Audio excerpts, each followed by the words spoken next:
রঘুনাথগঞ্জ এক ব্লকে জনতার দরবারে মিলন উৎসব, শান্তি ও সম্প্রীতির বার্তা ছড়ালেন ধর্মীয় নেতারা। রঘুনাথগঞ্জ এক ব্লকে আজ অনুষ্ঠিত হলো এক অনন্য উদ্যোগ।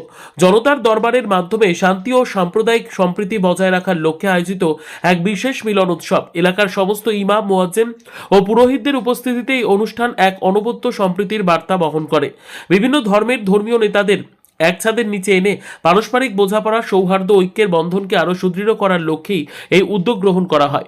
অনুষ্ঠানে বক্তারা বর্তমান সময়ে সামাজিক সম্প্রীতি রক্ষার গুরুত্ব তুলে ধরে বলেন, ধর্ম যার যার উৎসব, সবার এই চেতনা নিয়ে এগিয়ে যেতে হবে। এই মিলন উৎসবে গৌরবময় উপস্থিতি ছিলেন জঙ্গিপুরের গর্ব জাকির হোসেন। এছাড়াও উপস্থিত ছিলেন ব্লক সভাপতি গৌতম ঘোষ, সংখ্যালঘু জেলা সভাপতি বারিউল ইসলাম, সংখ্যালঘু ব্লক সভাপতি বকুল শেখ, টাউন সভাপতি আবু তাহের আনসারি ও আক্তারুল শেখ সহ বিশিষ্ট নেতৃত্ববৃন্দ। উপস্থিত নেতৃবৃন্দ তাদের বক্তব্যে সকল ধর্মীয় নেতাদের সমাজে শান্তি প্রতিষ্ঠার ক্ষেত্রে গুরুত্বপূর্ণ ভূমিকার কথা উল্লেখ করেন। তারা বলেন, সমাজে বিভেদ নয়, ভ্রাতৃত্ব ও মানবতার বার্তা ছড়িয়ে দেওয়াই হোক সকলের অঙ্গীকার। অনুষ্ঠান জুড়ে ছিল সৌহার্দ্যপূর্ণ পরিবেশ, পারস্পরিক শুভেচ্ছা বিনিময় এবং ঐক্যের আহ্বান। এই ধরনের উদ্যোগ ভবিষ্যতে অব্যাহত থাকবে বলে আয়োজক পক্ষ জানিয়েছে।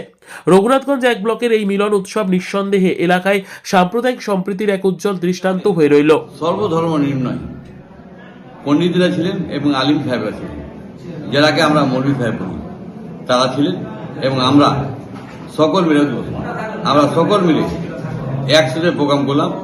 আমরা চাই সকল মিলে এক হয়ে মাননীয় মুখ্যমন্ত্রীর প্রোগ্রাম এবং আমি জেলার সামাজিক কাজ তুলে ধরলাম। আমরা চাই তারা অ্যাক্টিভ হয়ে মুখ্যমন্ত্রী থাকে এবং আমার সঙ্গে থাকে, এই অনুরোধ করলাম। ভালো লাগে থাকবে, আমার যদি খারাপ থাকে থাকবেন না। আমি চাই মানুষের কাজ করতে, মানুষের কাজ করতে। তাই মানুষের জন্য আজকে সর্বধর্ম নির্ণয় যে এসার নিয়ে চলছে এবং যে জাতিকে এই করা হচ্ছে, আমরা সকলে এক হওয়ার চেষ্টা করছি। কেউ এসালে আতঙ্ক হবে না। সরকার আছে, আমরা আছি, আপনাদের পাশে আমরা আছি, ছিলাম, আছি থাকবো এবং আমরা চাইবো এই যে 4 লাইন স্যাংশন হয়েছে, এটা হবে। এখন টেন্ডার না হলে ভোটের পরেই হবে, স্যাংশন হয়ে গেছে। আমরা এতে খুশি, গোটা এলাকার 20 লাখ লোক বাঁচবে। তাই আমরা সকলকে ধন্যবাদ জানাই।